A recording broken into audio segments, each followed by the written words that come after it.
Aloha everyone, this is WavenDean Fernandez from Mana Brand Marketing. I want to thank you for being at this module of visual branding and why it's important to your business. I also want to thank Kathy Davenport before we begin for inviting me in to speak with you all. I really appreciate the opportunity. Alright, so let's jump in. Visual branding and why it's important to your business.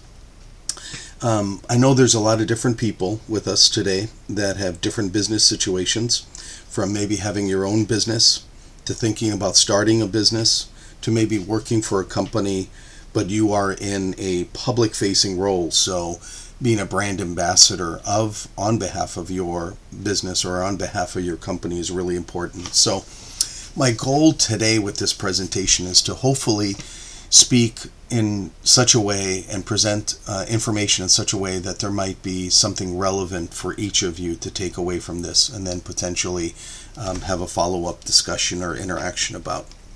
So my goal is taking a look at the vision for what you want to do with your business or with your brand, offering a bit of guidance for how to do that, and then also weaving in a little bit of what best practices are, what successful brands have to teach us in this regard.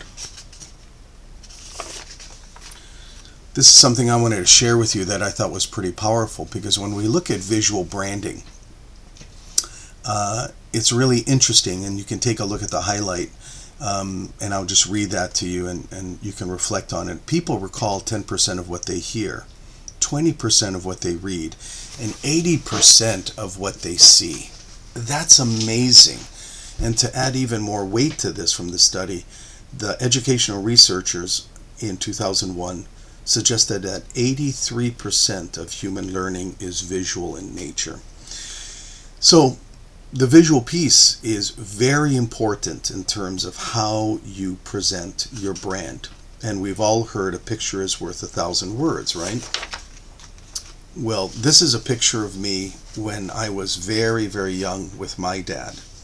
And I don't necessarily remember that exact moment, but looking at this picture, and my dad was a larger-than-life character. So when I see this picture, even though I don't necessarily remember that exact moment, I'm reminded of the emotion that's projected from that snapshot in time, kind of the delight or whatever it was that I was experiencing. So you can see that, and we know that visual images and visual representation is hugely important and hugely impactful and very, very connected in many ways to our emotional recall and our emotional state, and can cause different emotions to happen. This is something that I picked up from, that I thought was really interesting, that I picked up from Time magazine, and they had an interesting timeline looking at the visual histories of how humans speak through pictures throughout the age. And you can read this for yourself, but going from cave drawings to cuneiform pictographs to Egyptian hieroglyphics, all of these things are very interesting. And it continues on with even the first computer icons and emoticons now, and emoji that's been happening now with a lot of the texting. So we can see that there's been a really interesting evolution visually for us, right? And then this one is the one that really got to me, and that is about brand logos. So take a look at this, what they're saying. Studies have found that children can recognize corporate logos before they can read. That's amazing when you think about it, and amazing when you think about the power of visual impressions and what they can create in the minds, and I'll introduce to you in the hearts actually, of the receivers of that brand impression, if you will. A lot of things are said about brands. Here are a couple of quotes from some people you may or you may not know. Howard Schultz from Starbucks. Customers must recognize that you stand for something. But in all of these things, when they're talking about brand, one of the key things I think, to keep in touch with is that we really are in a great age of the brand right now. And our physical and virtual world is full of different brands. We're all familiar and use probably on a daily basis. Things like Google or Yahoo, and all of the brands that are in the digital world that may not necessarily have a big or even any footprint in the material or the physical world, right? In the beginning, Amazon was just a virtual store. Now they may have, and they may be looking at retail outlets in certain key metropolitan areas. But really, all of the physical infrastructure that's behind the scenes was really to support the experience of going to a virtual store, and first starting with books and now expanding to almost everything, where they're competing with the biggest retailers in the world. One of the other points about these brands, these famous brands, these successful brands, is they all had, in many ways, a visionary founder or someone who was a CEO who made a couple of different tenets here to take a look at. They made a commitment to excellence. They created great products and or services. They gave a good price or offered an incredible value perception for what they were offering. They provided or seek to provide a consistent experience for the customer across all the touch points that the brand has with that customer, both in the material, physical world and in the digital world. All of these brands are reliable to some degree. We have trust in them. And you can probably think about other words or other attributes that would describe these brands. You know, one of the things that when people look at successful brands, none of them are necessarily an overnight success. They have an incredible story of overcoming challenges and setbacks that made them stronger. Many of them have had failed products. You're familiar with Coke and what that happened when they changed the recipe with the original Coke, and then they had to come back with classic Coke. You know, services, the failed products or services that they come back from that challenge. Things that make them take a different course. They also look at adapting to changing circumstances, customer desires, and technological opportunities. So the world and the marketplace that these brands and your brands operate in is constantly evolving and changing. And how you adjust or anticipate or align with those changes will in many ways have a great impact upon your success going forward. And the other thing I wanted to point out, these brands have heart, passion, there's flexibility to them, they're adapting, there's a will to survive and thrive. And some of these brands have been around many, many years, and some are just really an outgrowth of the digital and internet age, and they haven't been with us a long time like Google, but their impact has been huge. You know, when we think, I think Dilbert does it well, when we think about brands, if we do think about them, we may just consolidate that down to looking at what their logo is and what their representation is, right? And this is a very interesting cartoon because this is really not the way I think you should look at creating your logo. Then if we think about it a little bit more in terms of the process, if you're going to create your own business, if you have a great idea that you want to take into the marketplace, you have an idea, you're inspired, you're motivated, and you think, this is what I need to do. I'm going to create a business or a company around it. You create a logo, you find somebody to do a logo for you, and then you just put it on everything. And if people think about branding, in many ways, they thought about it in this kind of process, right? Where you just create a logo and put it on everything. And that was as far as brands go. Well, what I want to propose to you is that you take a look at brands in a different way.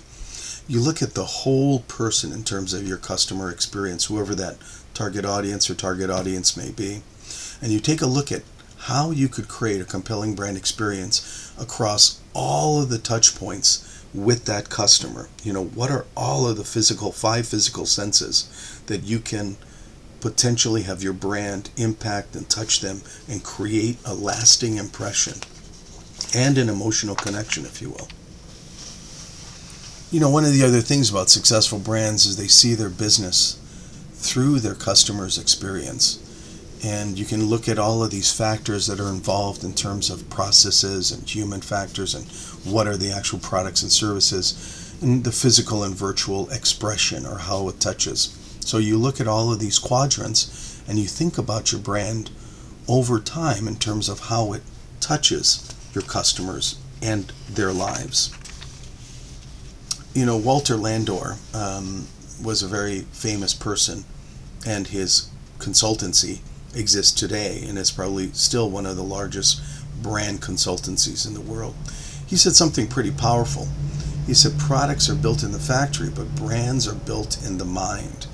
And I would actually extend that to today, where brands may be made in the consumer's mind, but to truly be great and successful, and to truly be one of the brands that we looked at before, they must also connect to the heart of their customer or their consumer. You know, Starbucks, which is one of my favorites and a great example, really does a wonderful job of doing this, right? It's not just about the logo, as you can see in terms of their evolution. And in 1992, they become a publicly traded company. In 2011, they changed their mark for their 40th year anniversary, removed Starbucks even, removed coffee because they were much more than that, and had become such an iconic brand that you didn't even need the name of the company anymore, similar to like what Nike has done, right? Or Apple. That it just, this impression of that mermaid and a different creative expression of it is enough to represent the Starbucks experience to all of us. And yes, they make maybe great products or have great coffee or whatever you might feel, but it really is the human interaction and the experiences that we have that create an emotional connection to the brand. So I really wanted to put forth that this emotional connection that brands create to their customers is really key, and how each of you can think about how that is relevant in your own situation is also going to be a key thing to do in terms of creating greater success and taking your brand to the next level. You know, and successful brands understand this. It's the center of everything that they do. And they really understand that the company doesn't own that brand. It really is the customers who own the brand. And you can reflect on that one a bit. You know, I like to pull local examples, and we're all familiar with Lex Brody's Tire Break and Service. Maybe you've even been a customer there. I'm old enough to actually remember Lex Brody doing his commercials. And I pulled something out from one of the business articles that profiled him. And this person is saying, good advertising fails quickly with bad service. We understand that. And the credibility of Lex Brody wasn't because he was on television saying thank you very much, although that may have been a part of it. It was because he was in his shop, and when you came and went there, you saw him, and he came out and shook your hand. And this brings up a really key point that sometimes we forget. We do business with people. Our brand does business with people. And those people do business with us because they like us, trust us, makes financial sense in that sense. But are there instances where we break this connection? And how can we do better about that? How can we bring in much more of that personal connection to create the relationship with our brands? And the other key thing is that when we love brands, we evangelize those, and they become almost a trusted advisor to us. And when we look at how consumers go through a new decision journey these days, we take a look at all of these steps, right? Attention and awareness, consideration, active evaluation. They take action and engage. There's experience over time. Hopefully that experience over time is positive. It creates greater levels of loyalty. And then really a subset of your customers become evangelists or advocates or ambassadors on behalf of your brand. And those people are buying with emotion and justifying that purchase with logic, which in many cases we approach how we position our things in the marketplace in a different way. We present the features and the benefits without really kind of connecting that to the emotional piece. And there's always going to be a certain percentage of prospects in the marketplace that want and need your solution. There's always going to be a percentage of that are potentially interested in your solution. And then there's going to be a percentage of prospects that have no interest, no need, there's no relevance to what you have to offer. So what you're really looking to do is how to put your brand into the marketplace to create vibrational alignment, if you will, with the prospects that want and need your solution but might not know it yet, and the prospects that are potentially interested and willing to engage with you further to decide whether they need what you offer. Okay? Taking a look at and reinforcing what we've said before, what do successful brands do? They create at the very end of that cycle people who are brand evangelists, who are advocates and ambassadors on behalf of the brand, who really love the brand so much that they're going to go out and tell everybody about that brand, right? Just as I would do with Starbucks, because it's such a key part of my life, or Google. Think about all of the brands that you interact with, that you are an advocate or passionate evangelist or ambassador for. And think about how and what you could do to create that kind of connection with your own brand. Now, when we look at kind of brand and that whole world, I think it's really interesting to kind of take a look at some definitions so that we're on the same page. And what's important about creating a powerful brand, getting the right logo, extending that across to all of the touch points, is that it's really about the marketing of your brand and how you put that out there, as we talked about. But why is it important to your business success to do all of these things, right? Why is it important to do all of that? Because it really, really drives return on investment, ROI, and return on investment and creating success to take the business to the next level. So I'll just give you a second to potentially read through this a little bit more, and then we'll go on to the next slide. And successful brands do brand marketing because they really understand the consumer behavior. They understand what motivates us, and they really do a lot of research and investigation into that. Much of this might be intuitive knowledge that you already have, because you may not be able to afford focus groups or all the kind of studies that national and international brands do. But this best practice is still available to you to take a look at. What motivates the people that would be potentially interested in what you have to offer, and at what place in the life cycle that they go through that they would potentially be interested and have pain, actual, not physical pain, but a need kind of pain that would compel them to take a look at what you have to offer. And these three states are just kind of a nice representation of the reptilian state, which for all of us is satisfying the needs of shelter and food, etc. Then Charlie Brown kind of represents that community aspect all of us have. And then the angelic figure is things that we do in a philanthropic nature to help out humankind, if you will. And brands try to look at how they can touch their customer appropriately in all of these three spheres. And when you really look at that pyramid, right, it matches up. The first level is our psychological, physiological needs, safety, security, love and belonging.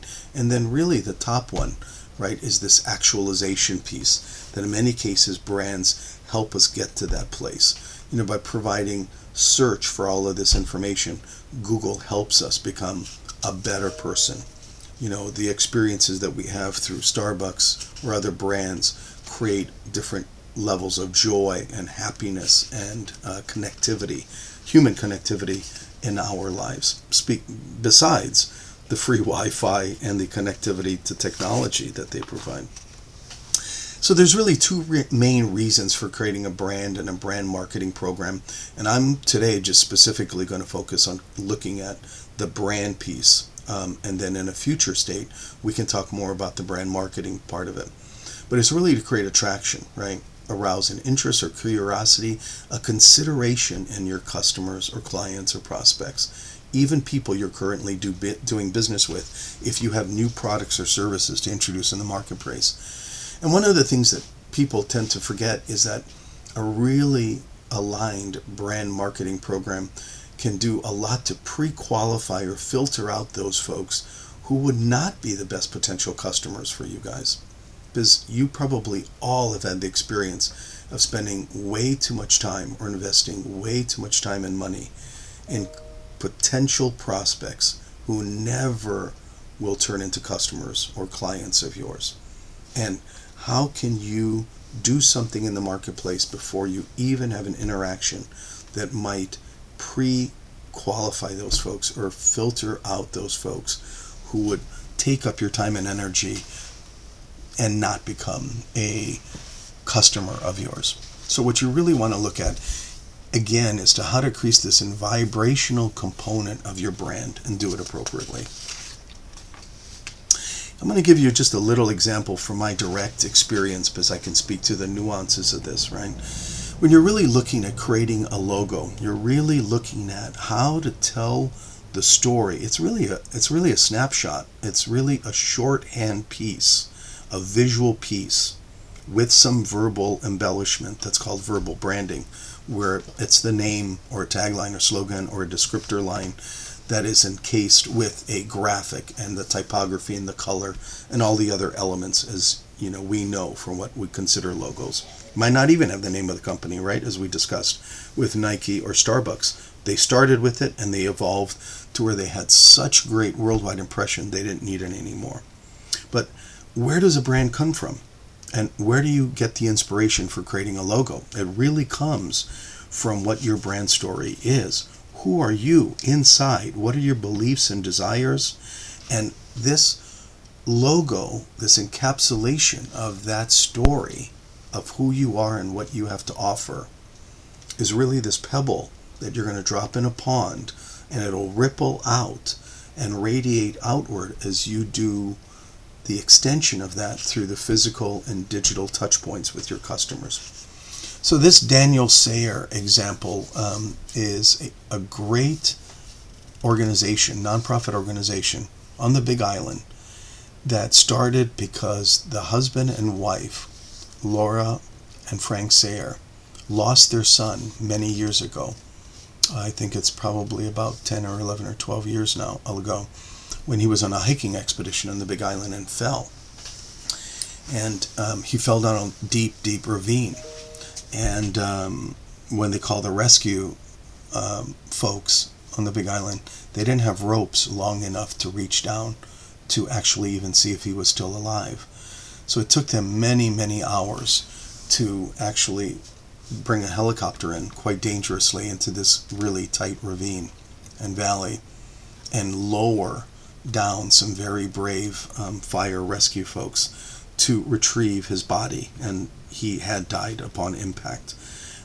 But his mom and dad were waiting at the top, going through the grief of not knowing, and then once they did know, going through the grief of having lost their son. And so one of the things they did was decided how could they turn this grief into something that was a positive. And they decided to, out of their own pocket, buy or donate money to the fire department so that the rescue people could buy ropes that were long enough to rappel down the cliff and be more secure and safe than having to be lowered down by a helicopter. So they went for many, many years doing this and continued to grow and expand and expand. And then a few years back, they came upon a need to have a logo.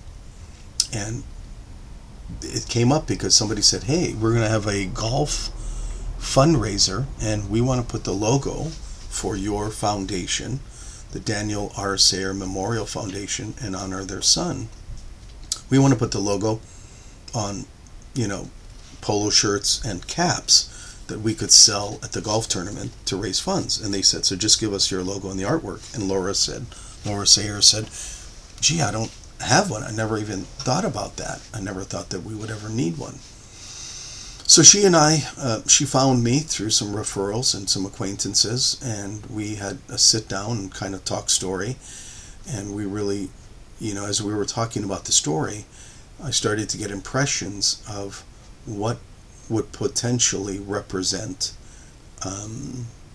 this foundation that was inspired by the tragic event of their son passing away, and then had gone on to create so much positive ripple effect where each succeeding year their foundation had grown in terms of the money that it raised to be able to give to the fire department to buy equipment and training and everything for the rescue people. And then they expanded to include lifeguards, and it's been a wonderful and very, very high profile event on the Big Island now. So what you see right here is some of my original, just really rough sketches from that original discussion with Laura Sayer.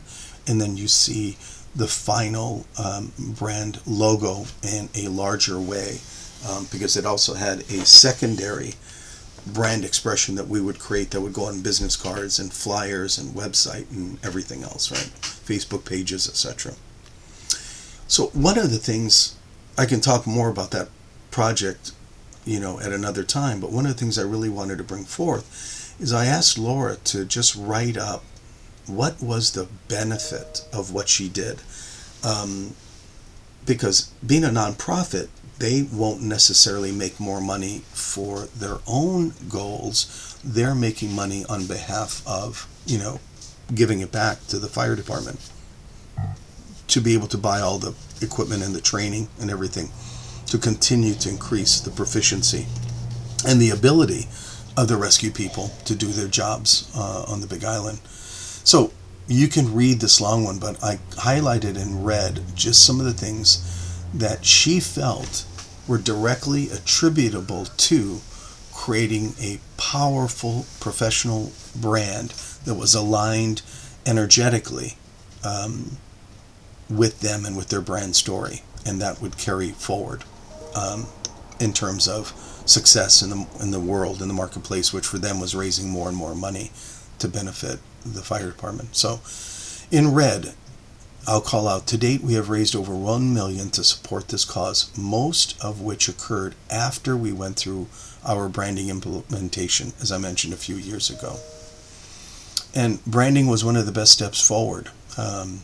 You can see that there was an anonymous benefactor actually in California that saw them after we had launched the website and their brand, and he said that the foundation really looked professional and was worthy of having this great donation of $100,000, which I believe has continued, right?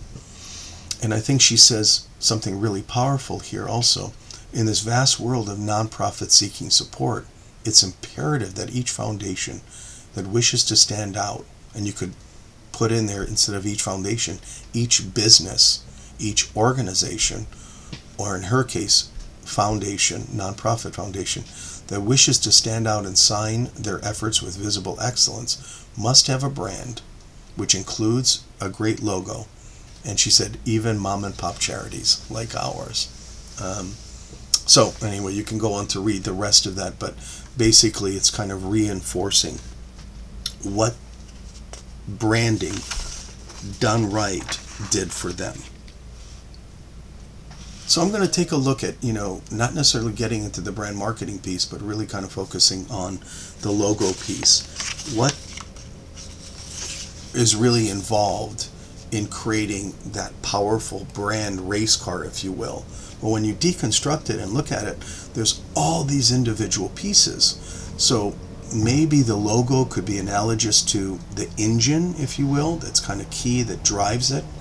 All of these pieces, that all of the pieces are assembled around and constructed, on behalf of and from.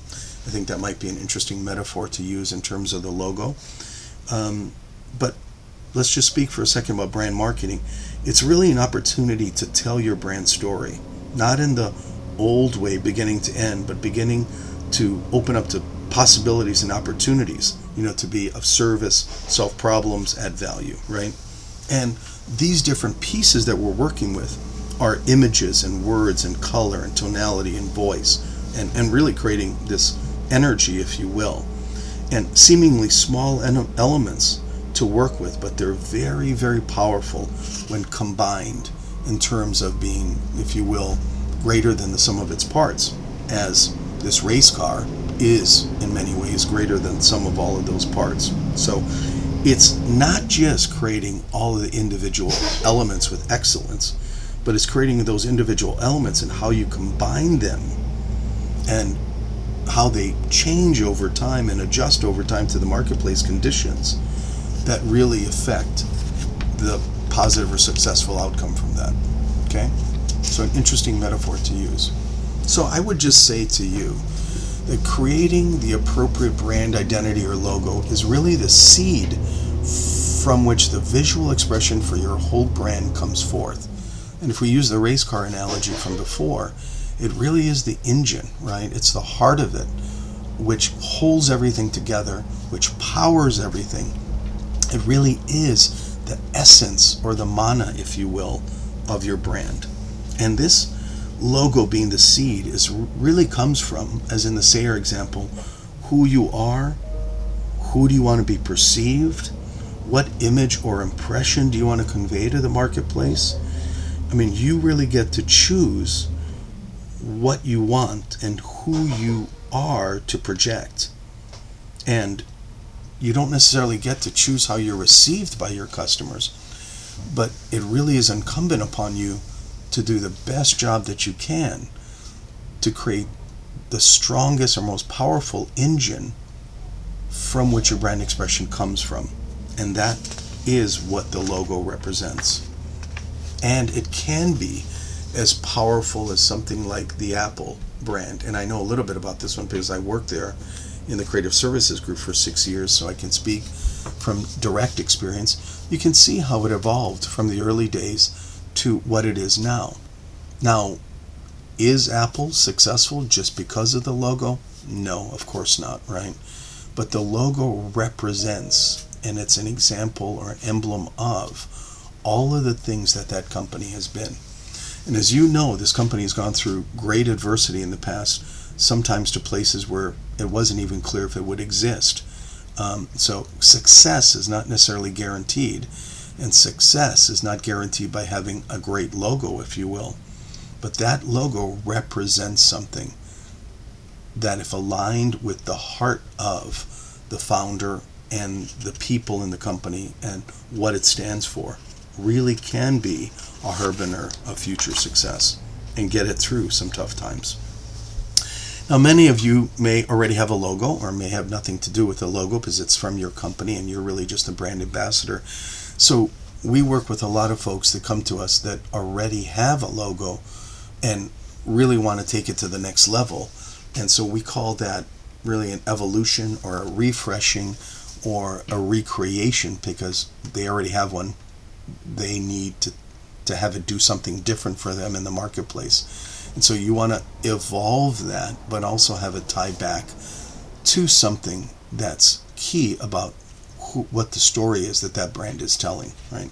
So I won't go into all of these examples, but I just wanted to show you a representation that it is possible to take currently existing brands and then take them to the next level where there's a different, potentially better, potentially more evocative, creative expression. But that is really grounded in the discussion with those clients about the story behind their brand and what they're trying to achieve with it in a different place. And when we really look at this brand ripple effect, that stone in the pond, you're looking at a brand expression that comes from what the essence and the values are, and it ripples forth, and then you can see that outer concentric ring right below all the small circles is really that core brand identity, and it's made up of a visual and a verbal piece, and the experiential piece is something we keep in mind also to create kind of a tonality of emotion, if you will. And then it goes across to touch all of those things from print and website and social media, and that long list from physical to virtual on the right-hand side. So it really is the first place your brand story comes together, right? And how intentional is your brand marketing? What story are you telling? Those are the kind of things to look at. And this evolution of that image really then, once you get all of those pieces in place, as we know, the virtual world becomes hugely important. So looking at how your brand shows up online in the digital world, what the website is like, what social media is like, what appropriate things are you doing on Facebook and LinkedIn and with all of the other social media pieces, and how all of that comes together. So that little ripple effect of the logo goes very far and very broad to touch things across a wide spectrum of physical digital touch points. And I work with a number of different partners, including Kathy Davenport, to provide this range of services, because no one place can do it all. So on the left-hand side, you can see that Mana is intimately involved with the creation of the core brand identity, which includes the logo, and then taking that across to the brand expression in the physical world.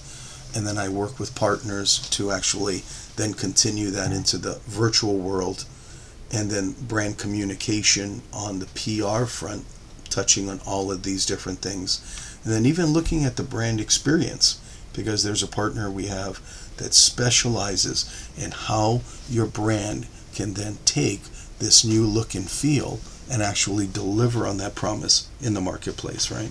So you're really trying to achieve vibrational proximity, if you will, to your customers and create alignment there. And then how to take the brandality, if you will, the personality of your offering, and create a brand personality and carry that forward across. So I was, the other note that I had is stakes are really high, because brand perception can create the reality in the marketplaces. And these brand experiences do create trust if they're done correctly. And even, many people said, well, I don't really need a great brand. I get a lot of business through personal referral. And I would say that even when that's the case, and you can't necessarily count on that being forever, it's still imperative to invest in your brand, to do the right thing, to create the right new effect with potential customers. As we come to a close here, folks, one of the things I wanted to just point out was maybe to visually show you how that looks and how that rolls out. And one of the projects that we did was here for the city of Pacifica, which is right below San Francisco. And it's a small town between San Francisco and Half Moon Bay. Some of you may be familiar with it, but it really doesn't have much in the way of industry or big businesses as a tax base. It really is a beautiful physical place, and it really drives the revenue to operate the city from tax on people staying in hotel rooms. Kind of sound familiar, like a little bit like what we have in Hawaii. So it really is and needs to be a successful tourist destination, okay? And to capture some of that business that flows down the coast from San Francisco to Half Moon Bay, and to bring people inland from California, where it's really, really hot every in every season except for maybe winter. Bring those people over to the coast to kind of cool out, experience the Pacific Ocean in this really beautiful, with physical trails and everything, little destination town. So this project came from that need to take what was the current before representation of the Chamber of Commerce, which was the business entity driving this change, and then take that to a new expression which was created for it on the right hand side, as you can see, and to create different versions of that also for use in different places. And then once that name, the verbal and the visual piece of the logo were completed, That was then extended to all of the different appropriate touch points in the physical brand world: business cards, business papers, brochures, flyers, print ads, etc. To the visual brand expression of that, the website skins, how it appeared on social media, email signatures even, looking at Yelp and YouTube and all of the different places. Then we had a public relations campaign, which is ongoing to get that out and in front of and in proximity to the right audiences. And then, of course, there's additional resources that always come into play. One of the things that we did was looking at creating merchandise that could actually be a revenue source for the chamber. So if the brand is interesting and compelling and attractive enough, people will want to wear it, will want to use it, will want to take a piece of it home, if you will, to remind them of the experience that they had, in addition to whatever pictures or videos they may have taken when they're here physically, right? So how that extends across. And this is just a real small snapshot of the whole project, but I think it's a representative snapshot, and it may have applicability or may bring up some things on your end to take a look at. So just in terms of kind of ideas, right, as I close here, just things to think about. Have you considered and put a dollar amount on whatever the missed opportunities or the missed opportunity costs might be from not having what I'm going to call a professionally created brand identity, brand expression, and kind of brand marketing program, right? I know you've achieved a certain level of success with the current brand that you have. Take a look at what it could be if you take that brand to the next level, if you will, as the example of Pacifica did previous to this slide. And then take a look at what's the lowest hanging fruit, if you will, for increasing your business, your products and services, and taking that brand representation to new customers and clients and prospects. And then lastly, what's the best, most cost-effective way for reinforcing and incentivizing the brand loyalty and evangelism of your current customers and clients? Because that's really the key. The 80-20 rule, if you will. Probably 20% of the clients and customers that you have represent 80% of your revenue. And of course, those percentages can change, but I believe the general construct holds true. There is a core group of people, and you probably know them, and may even know them by name and circumstances, as you should, that really are the foundation of the success for your business, and talk about your business and talk story about your business to everybody that they know. They are your passionate brand evangelists. And what are you doing to kind of incentivize that, reward that, and show them that you appreciate it? Lastly, just a little bit about myself, because I've been speaking to you for about 42 minutes now. A little bit of background where I came from. I'm a Hilo boy, born and raised. Left after high school at St. Joe, went to the mainland, went to college, did work in Colorado and Washington State, found myself in the Silicon Valley, and started working for Apple in '85, and then worked for a number of different brand, as you can see on the left hand side, worked for a number of different traditional brand and interactive digital branding companies. Many of them were international, so I've got international client experience. And then in 2005 I came home because of family reasons. My mom was ill of health, and my aunt was also aged, and they were the last two kapuna, if you will, that I had in my generation. And then I returned back to San Francisco in the Bay Area, but continue to go back and forth to Hawaii for business, and to work with Mana clients. So a little bit of background on me, just so you can see what experience I have to kind of give you some of the things that we talked about before. All of this information is available on the Mana website, as you see, manabrandmarketing.com. I'll provide my contact information in just a second as I close.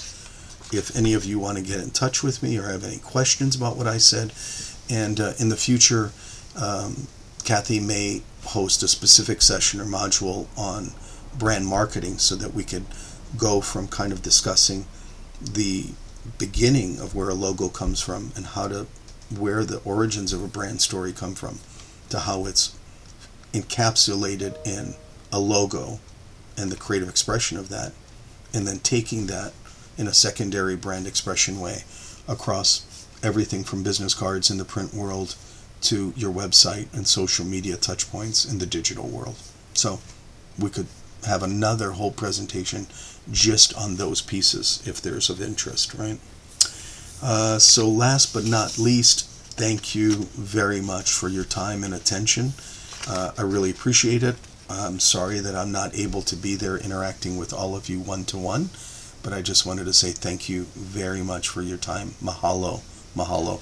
And again, if you have any questions about any of the things or anything you want specifically discussed, get in touch with Kathy, get in touch with myself, and I'd be happy to help you in any way that I possibly can.